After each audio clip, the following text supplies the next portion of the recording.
There are about 35.4 million overseas Indians, some of them PIOs, or the people of Indian origin. Essentially the people whose families migrated generations back, some even centuries back. Then there are the first generation immigrants. Then there are the NRIs, or the non-resident Indians, who are Indian passport holders but work and live abroad. Together they comprise of the world's largest diaspora.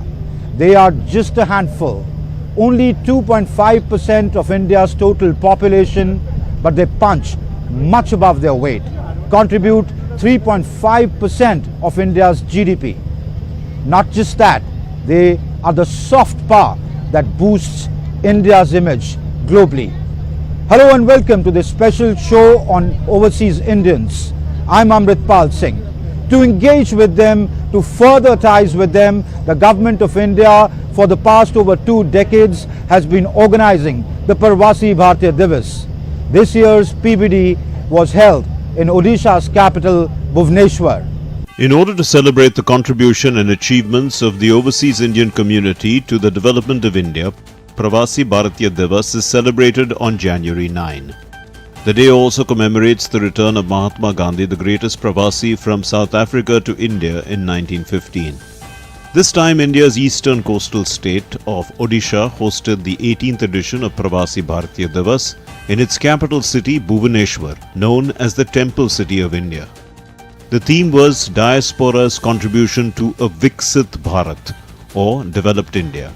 Prime Minister Narendra Modi inaugurated Pravasi Bharatiya Divas Convention 2025 on the 9th of this month. Highlighting India's rapid economic growth, PM Modi expressed optimism that the day is not far when Indian diaspora will travel to participate in this event in aeroplanes made in India. He also emphasized that Indians can easily connect with any country they move to. He further mentioned that the hearts of the Indian diaspora continue to beat for India. Bharat की प्रगति की गति सारे record तोड़ रही है। आज Bharat made in India fighter jet बना रहा है, ट्रांसपोर्ट एयरक्राफ्ट बना रहा है, और वो दिन भी दूर नहीं जब आप किसी मेड इन इंडिया प्लेन से ही प्रवासी भारतीय दिवस मनाने भारत आएंगे। साथियों, भारत के ये जो अचीवमेंट्स हैं, ये जो प्रोस्पेक्ट्स आज भारत में दिख रहे हैं, इसके कारण भारत की वैश्विक भूमिका बढ़ रही है। भारत की बात को आज दुनिया ध्यान से सुनती है। आज का भारत अपना पॉइंट तो स्ट्रांगली रखता ही है, ग्लोबल साउथ की आवाज को भी पूरी ताकत से उठाता है। जब भारत ने अफ्रीकन यूनियन को G20 का परमानेंट मेंबर बनाने का प्रपोजल रखा, तो सभी मेंबर्स ने इसका समर्थन किया। Highlighting the outstanding contribution of the Indian diaspora, PM said that diversity lies in the heart of Indians. हमें डायवर्सिटी सिखानी नहीं पड़ती, हमारा जीवन ही डायवर्सिटी से चलता है। इसलिए भारतीय जहां भी जाते हैं, वहां की सोसाइटी के साथ जुड़ जाते हैं। हम जहां जाते हैं, वहां के रूल्स, वहां के ट्रेडिशंस की रिस्पेक्ट करते हैं। हम पूरी ईमानदारी से उस देश की, उस सोसाइटी की सेवा करते हैं। वहां की ग्रोथ और प्रॉस्पेरिटी में कंट्रीब्यूट करते हैं। और इन सब के साथ ही हमारे दिल में भारत भी धड़कता रहता है. The President of Trinidad and Tobago, Christine Carla Kangaloo, was the chief guest of the event. She virtually addressed the inauguration ceremony. India's contributions to the world's development are remarkable and are reputed to include, among many other legendary accomplishments, the fact that the world's first university is said to have been established in Takshashila in 700 BC. Ayurveda is widely acknowledged as the earliest school of medicine known to humans. The art of navigation is said to have been born in the Sindhu River 6,000 years ago. Algebra, trigonometry and calculus were first developed in India, with India being the first country in civilization to use the zero as a symbol and in arithmetic operations. India was one of the first countries to establish diplomatic relations with Trinidad and Tobago following our independence from the United Kingdom on August 31st, 1962. But our country's ties with India long precede that date. Our relationship goes back to May 30th, 1845. I am especially grateful today for the ties that continue to bind India and Trinidad and Tobago. I am happy to be able to report that those ties are stronger today than they have ever been, and that both countries continue to benefit immeasurably from each other's knowledge, experience, and expertise. One of the main highlights of this year's conference was the flagging off of the Pravasi Bharatiya Express. It is a special tourist train for the Indian diaspora that started its journey from the Nizamuddin railway station in Delhi and is travelling to multiple destinations of tourism and religious importance across the country for a period of 3 weeks. The Pravasi Bharatiya Express journey is being conducted under the Pravasi Doordarshan Yojana. Diaspora travelling for the first time enjoyed the train ride and shared their experiences. It's a special train organized by the Indian Railways, okay, with a very good benefits and taking us to important places, mostly related to the religious place for the Hindus. This journey is actually very incredible, and I think the government of India made a great initiative, and whoever is getting it, they are fortunate to get it, I would say that. And it will cover like pretty much whole India from top to bottom. Another attraction at the Pravasi Bharatiya Divas was 4 unique and wonderful exhibitions that the Prime Minister inaugurated. I have with me Sushma Bahal, who's the curator of this Vishwarupa Ramayana. Ma'am, if you could tell us what is this concept of this exhibition of Vishwarupa Ramayana? You know, Ramayana is an epic which has both cultural, social and religious significance. And what is so nice is that this concept has been taken abroad to so many different countries, spreading the message of India and India's rich cultural heritage. You know, Ramayana, Ram Leela, Diwali, Dussehra, all these festivals are celebrated all around the world. There are temples in Cambodia, there are masks from Thailand, there are things from different countries of the world which you will see here in the exhibition. There are 130 works by 23 different countries, including works from India and international participants. So different artists, different countries, different cultures have adapted it in their own socio-cultural system, and UNESCO has in fact declared Ram Leela a heritage socio-cultural concept because of its significance, global significance.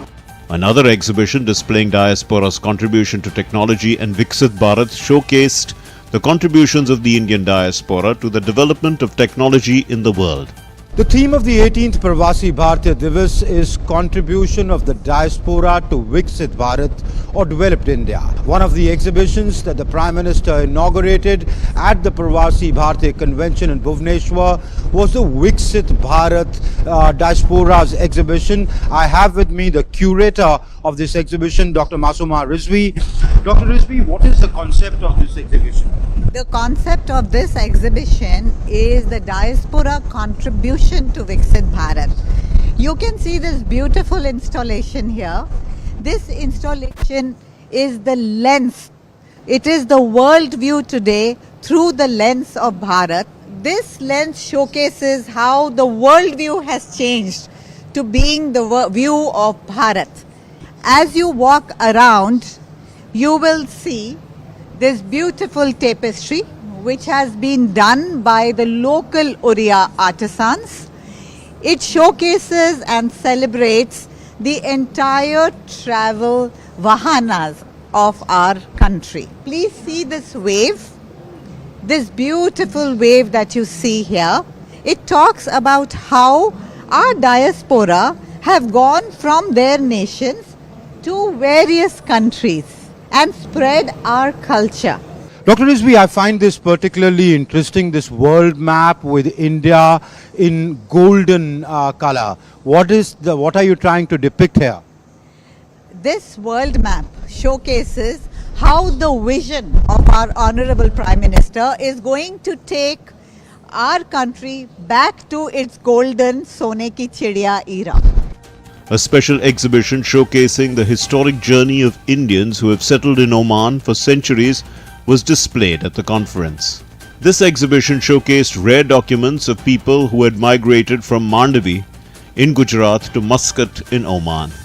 The 18th Pravasi Bharatiya Divas got off to a mega start on the 8th of January with External Affairs Minister Dr. S. Jaishankar inaugurating the Youth Pravasi Bharatiya Divas. Dr. Jaishankar said, "It is critical to invest in the youth in order to achieve their full potential," as he highlighted various campaigns and programs to develop India undertaken by the Modi government. At a time when so many key developments in the world are being shaped by this younger generation, whether we talk of AI or EV, innovation or startups, space or drones, sports, chess, cricket, there is all the more reason to do so. We have just started our journey towards Viksit Bharat in the Amrit Kal. This is an endeavor that is very much about the future generation. Addressing a meeting of diaspora business leaders, he highlighted how the overseas Indians can tap the immense opportunities that India has to offer. India will be unique in terms of a major power rising, which has actually is using and will continue to use its diaspora as a very important pathway for its globalization and for its rise in the international order. Our Prime Minister often talks of 3 T's when it comes to evaluating foreign policy. The 3 T's are trade, technology, and tourism. Trade with and from Odisha, technology and tourism. These are really very important dimensions of what this state has to offer. Youth Affairs and Sports Minister Mansukh Mandavia also emphasized the importance of youth leadership. He urged the diaspora to contribute to India's progress and bring the country into the global spotlight, aligning with the vision of a Viksit Bharat or developed India. Modi ji ने कहा कि विकसित भारत बनाना है तो हमें 140 करोड़ की जनता को एक साथ में लेके चलना होगा, देश के युवाओं को अपॉर्चुनिटी देना होगा। आज जिस 18 साल के युवा है वो 25 साल के बाद विकसित भारत के नागरिक बनेंगे। Dr. Jaishankar met Mauritius's ministers Mahendra Gondia and Hambi Rajan Narsinghan and praised their contribution in celebrating shared roots. He also discussed India-Malaysia digital cooperation with Malaysia's Digital Minister Gobind Singh Deo. Ministerial level delegations from Mauritius, Malaysia and South Africa and big delegations of diaspora from several other countries including from Malaysia, Mauritius, Oman, Qatar, UAE, UK and USA participated in the Pravasi Bharatiya Divas 2025. As Odisha hosted this year's Pravasi Bharatiya Divas, there was an exhibition showcasing the rich heritage and cultural traditions of Odisha through its different art and craft forms and highlight its illustrious legacy. The delegates were offered an opportunity to have a glimpse and feel of its rich cultural heritage embodied in its intrinsic and diverse art forms and its different popular festivals by conducting their visits to several places of touristic and cultural attractions near Bhubaneswar. The Pravasi Bharatiya Divas Convention 2025 has emerged as a forum for diaspora voices from across the globe to come together and engage with each other and the Government of India on one platform. The three-day conference also celebrated women's leadership and influence. You are here participating in a women empowerment panel discussion. Have things changed in India? How do you think these discussions are going to lead to further accelerating this pace of change?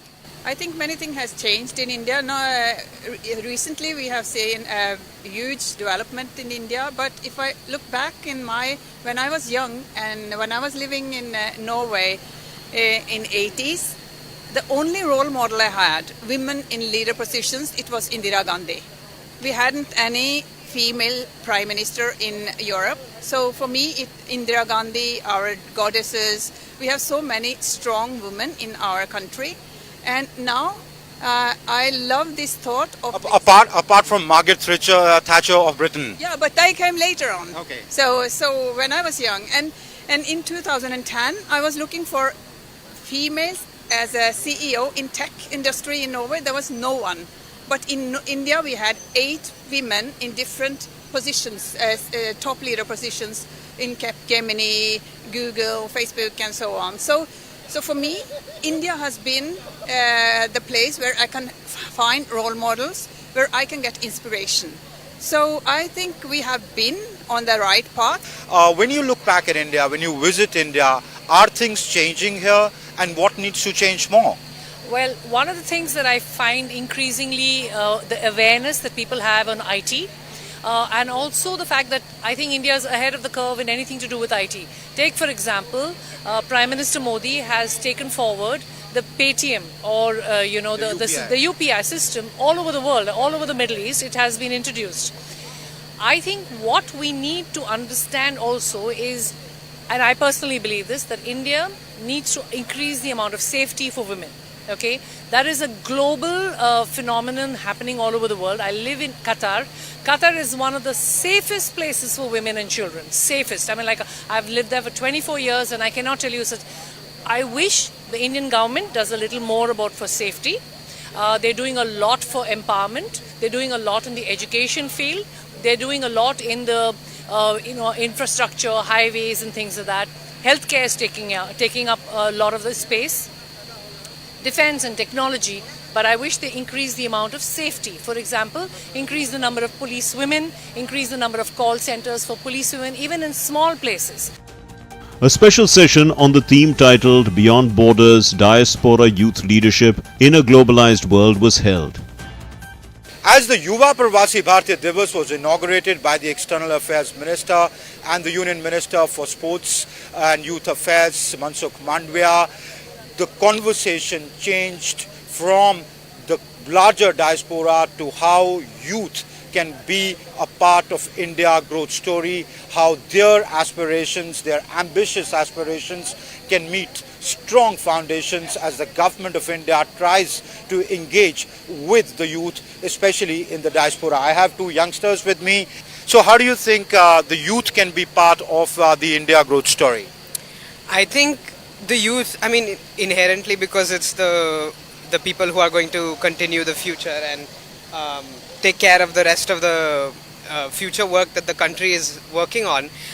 It's inherent to all of us to be able to collaborate together with, regardless of whether you're in India or abroad.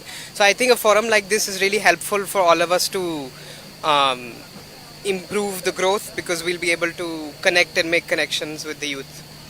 Do you think the youth, given their ambitions, given the broad visions, given that they don't think in a restricted manner, does that resonate with the pace at which India is growing? No, I think it's better we think freely. It helps us grow. We see things that the older generation might not see. It is that's what makes us better. That's what will help this generation grow. So clearly, there are ambitions in the youth, as the External Affairs Minister said today, that the youth can be part, and the government is looking at providing that framework to partner with the youth amongst the diaspora for a mutually beneficial relationship. The customary conclave of the younger generation as part of the Pravasi Bharatiya Divas celebrations is a testimony to their vital role and significant contribution in the building of a Viksit Bharat. At the Pravasi Bharatiya Divas here in Bhubaneswar, Dr. Jaishankar, the External Affairs Minister, took our time to interact with students from MIT and Harvard. He spoke on various issues. I have with me some of the students who interacted with Minister Jaishankar. What did you talk to Minister Jaishankar about? He mentioned the relationship to India in the region as well as in the world, specifically Serbia, the EU, and the Ukraine and Israel. As India negotiates a difficult position in conflict-ridden areas, what did the minister say what India's approach is when it comes to the Ukraine-Russia conflict? With regards to the Ukraine-Russia conflict, the stance was there will be a solution and an end which is not determined on the battlefield, but it requires a negotiation. And India is willing to play the role to talk to both sides and be the mediator between both. I was very impressed with the minister's response to that question. I think it's a difficult time, it's a difficult situation to navigate, but he was very clear. India has is not going to accept any terrorism action, does not advocate for kidnapping of civilians. The country has a right to retaliate, but at the same time, he made it clear that there are humanitarian and global diplomatic actions that need to make sure that we're allowing aid to enter the country. We're looking out for civilians. And so he was very clear that conversations need to take place, continue to collaborate across the two countries so that we can have an end to the conflict. His response was that the European Union and especially Germany is one of the largest trading partners and the largest investor in India and continues to be a very strong partner. Well, what's amazing is that people really look over the amazing achievements that India has done in the last 10 years, economically, infrastructure, development. I mean, just alleviating 250 million people out of poverty is something not easy for anyone. That's more than entire nations. Not just that, but to have the development going on. I think he mentioned 4 airports are opened per year, new metro stations. These are all things that other countries dream of achieving, where India is doing it now naturally. And so I believe that there's an amazing decade coming up for India. Pravasi Bharatiya Divas convention is incomplete without honouring overseas Indians.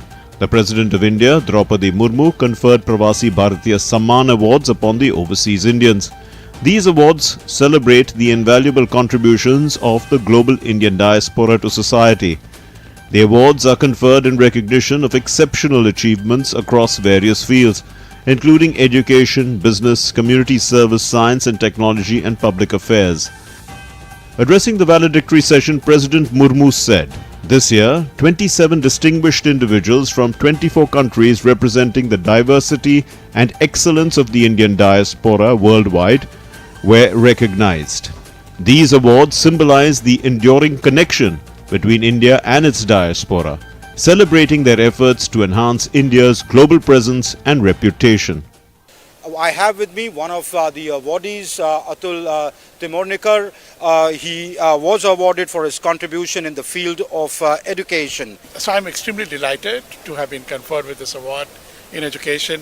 But some of the unique things that we have done in education is really not only provided education for our Indian diaspora outside India, but also we have provided education for other nationalities, including the Japanese, the Malaysians, the various South Asian countries, and this has helped us to really take the Indian form of education be it different curriculums. We have been able to take it successfully to multiple countries in Southeast Asia, in North Asia, and I think we are extremely delighted that all the nationalities are looking forward to seeking this education. The Pravasi Bharatiya Divas once again proved to be a strong testament of the indomitable spirit of the Indian diaspora. They converged here in Bhubaneswar in huge numbers, sharing their stories of success, the challenges that they face abroad. But most importantly, on display was their love for their motherland. I hope you enjoyed it watching as much as we did bringing it to you. That's it in this show. Thanks for watching. Namaskar.